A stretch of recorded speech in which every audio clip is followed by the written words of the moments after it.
오늘 말씀은 역대하 15장 1절부터 19절입니다. 그 중에서 1절과 2절, 7절을 읽겠습니다. 하나님의 영이 오뎃의 아들 아사랴에게 임하시매 그가 나가서 아사를 맞아 이르되 아사와 및 유다와 베냐민의 무리들아 내 말을 들으라. 너희가 여호와와 함께하면 여호와께서 너희와 함께하실지라. 너희가 만일 그를 찾으면 그가 너희와 만나게 되시려니와 너희가 만일 그를 버리면 그도 너희를 버리시리라. 그런즉 너희는 강하게 하라. 너희의 손이 약하지 않게 하라. 너희 행위에는 상급이 있음이라 하니라. 아멘. 오늘 말씀의 제목은 종교개혁은 깨어있습니다 입니다. 우리가 아무리 싱싱한 야채라도 오래 두면 점점 시들고 맛이 떨어지죠. 신앙생활도 그렇습니다. 생생하게 신선도를 유지하고 살아 숨쉬도록 우리 자신을 변화시켜야 합니다. 오늘은 바로 그 변화와 개혁에 대한 말씀입니다. 본문은 남유다의 아사왕이 세라의 침공을 격퇴하고 돌아올 때 선지자 아사랴에게 임한 하나님의 메시지를 듣고 백성들과 함께 2차 종교개혁을 단행한 것을 기록하고 있습니다. 2차 종교개혁은 1차 종교개혁을 했던 시점으로부터 최소 10년이 지난 것으로 볼 수 있기 때문에 그동안 백성들의 신앙의 열정이 식어지고 다시 우상 숭배의 싹이 독버섯처럼 자라고 있었던 때였습니다. 이렇게 영적으로 무감각해지고 도덕적으로 해이해졌을 때 세라가 이끄는 이집트의 대군이 침략해왔고 전쟁에서 이기고 돌아올 때 하나님의 영, 즉 성령이 임하여 아사랴 선지자를 통해 남유다 백성들이 하나님 앞에 제대로 서도록 각성시켰습니다. 그 내용을 요약하면 이렇습니다. 여호와와 함께하면 너희와 함께 하실 것이다. 그를 찾으면 만나게 되지만 그를 버리면 하나님도 너희를 버릴 것이다. 지금 이스라엘은 참신도 없고 가르치는 제사장도 없고 율법도 없은 지가 오래되었다. 그러나 백성들이 어려움을 당하면 하나님께로 다시 돌아와 주님을 찾을 때 어김없이 다시 만나 주셨다. 이제는 힘을 내라. 낙심하지 말아라. 여러분이 한 좋은 일에 대한 상이 있을 것이다. 이런 내용입니다. 이 예언의 핵심은 하나님의 백성은 딴 것을 의지하지 말고 하나님만 절대 신뢰하라는 것입니다. 아사왕은 이 선포된 말씀을 붙잡고 마음을 강하게 하여 2차 종교개혁을 실행했는데 1차 개혁이 주로 우상과 산당을 제거하는 외적인 조치였다면 2차 개혁은 전 나라에서 전 국민적으로 일어난 종교개혁이고 심지어 자신의 어머니 마아가가 아세라 우상을 버리지 못하는 것을 보고 태우의 자리에서 내쫓고 아세라 우상은 가루로 빻아서 뿌려버릴 정도의 개혁이었습니다. 이 아사왕의 2차 종교개혁은 우리에게 어떤 가르침을 줍니까? 과연 이 시대에는 어떻게 이 말씀을 적용해서 실천하기를 주님은 바라고 계실까요?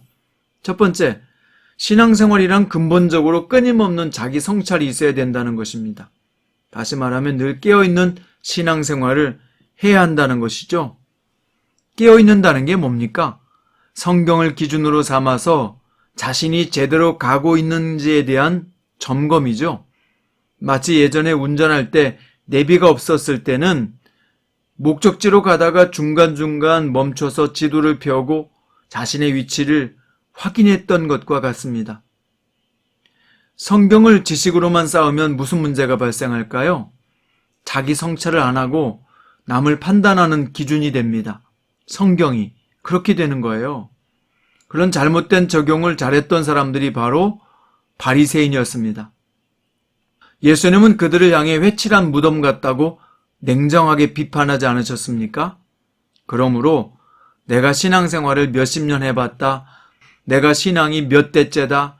내가 교회에서 안 받아본 직분이 없다라고 말하면서 실제 생활에서는 예수님을 따르지 않고 주님의 교회를 세우는 일에 헌신하지 않는다면 그것은 바리새인의 신앙밖에는 되지 않습니다. 우리가 다 그런 잘못된 범주에 들어갈 확률이 다분한 사람들이에요. 왜냐하면 원죄를 가졌기 때문이죠. 그래서 우리는 어떻게 해야 될까요?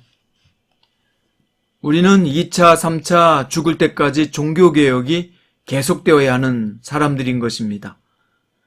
이것이 개혁주의가 출발하게 된 모토가 된 것인데요. 끊임없이 예수 그리스도의 가르침과 뜻을 쫓아 살기 위해서 신앙을 점검하자, 신앙을 바르게 하자, 이게 개혁주의의 모토입니다. 이런 점에서 우리는 모두 종교개혁자요, 개혁주의자가 되어야 합니다. 그걸 어떻게 이루는 것일까요? 이 부분에 대해서 잘 기록한 책을 하나 소개합니다. 화란의 개혁교회 선교사였던 앤드류 머레이의 나를 비우고 성령으로 채우라 라고 하는 책입니다. 그는 이 책을 써서 성도들을 각성시켰는데요. 이 책에 보면 성령께서 역사하지 않으시면 우리는 형식적인 신자가 될 수밖에 없다. 스가랴 4장 6절에서 만군의 여호와께서 말씀하시되 이는 힘으로 되지 아니하고 오직 나의 영으로 된다고 했다. 성령 충만하기 위해서는 우리가 예수로 마음을 채우고 예수님과 함께 살아야 한다. 사람들은 저마다 이루고자 하는 것과 원하는 것을 마음에 채우게 된다. 돈을 벌려는 사람은 돈으로 마음을 가득 채운다. 명예를 얻고자 하는 사람은 돈을 써서라도 명예를 얻고자 한다. 쾌락을 추구하며 사는 사람은 마음속에 쾌락에 대한 생각으로 가득 차 있다. 어떤 사람은 술 생각으로, 어떤 사람은 도박 생각으로 마음이 가득 찬 사람이 있다. 폐에 공기가 조금밖에 없으면 건강하게 생활하기가 어렵다. 폐에 신선한 공기가 가득 차야만 혈관에 산소가 충분히 공급되어 온몸에 활력이 생겨난다. 이와 비슷하게 성경은 성령을 받았다거나 성령의 임재를 조금 체험한 것에 만족하지 말고 건강한 삶을 살아가려면 성령으로 충만함을 받아야 한다. 이런 내용으로 앤드류 머레이 목사님은 강조했습니다. 그래서 성령 충만에 이르는 단계를 4가지로 설명했는데요. 첫 번째는 나는 성령 충만을 받아야 된다 라고 먼저 생각하는 것입니다. 그리고 이어서 나는 성령 충만을 허락받을 수 있는 특권이 있다 라고 인식하는 것이고요. 세 번째는 나는 성령 충만을 받고자 하는 기대감이 필요하고, 네 번째는 성령 충만을 반드시 받게 될 것이다 라고 하면서 나를 온전히 주님께 맡기라는 것입니다. 그래서 성령 충만하기 위해서는 우리가 행해야 될 생활의 3가지 자세가 필요한데요. 첫 번째는 찬송을 많이 해야 된다. 시와 찬미와 신령한 노래 속에서 성령님이 거하시기 때문이다. 두 번째는 감사하는 삶을 살아야 한다. 하나님께 감사하고 사람들에게 감사하는 삶을 살아야 된다. 세 번째는 우리 서로 하나님 안에서 복종하는 삶을 살아야 된다. 피책 안에 복종하는 자세는 성령님이 거하시는 환경이 된다 라고 강조했습니다. 여러분, 그렇습니다. 나를 비우고 성령으로 채우는 하루가 될 수 있기 바랍니다. 이것이 진정한 종교개혁이요, 개혁주의자의 자세인 것입니다. 오늘 또 성령으로 충만하기를 주님의 이름으로 축원드립니다. 기도하시겠습니다. 주님, 우리는 아사왕이 2차 종교개혁의 모습을 보았습니다. 이제는 외적인 종교개혁이 아니라 내적이고 철저한 종교개혁을 단행했습니다. 주님, 우리도 이런 종교개혁자로 살게 하시고 또한 개혁주의자로 하나님 앞에 부끄럽지 않게 늘 깨어있는 신앙생활 하게 하소서. 그렇게 하기 위해서 나를 비우고 성령으로 채워지게 하시고 오늘 또 성령으로 충만해서 우리의 삶에 새 생명과 활력과 신선함이 넘치는 하루가 되게 해 주옵소서. 살아계신 예수님의 이름으로 간절히 기도드립니다.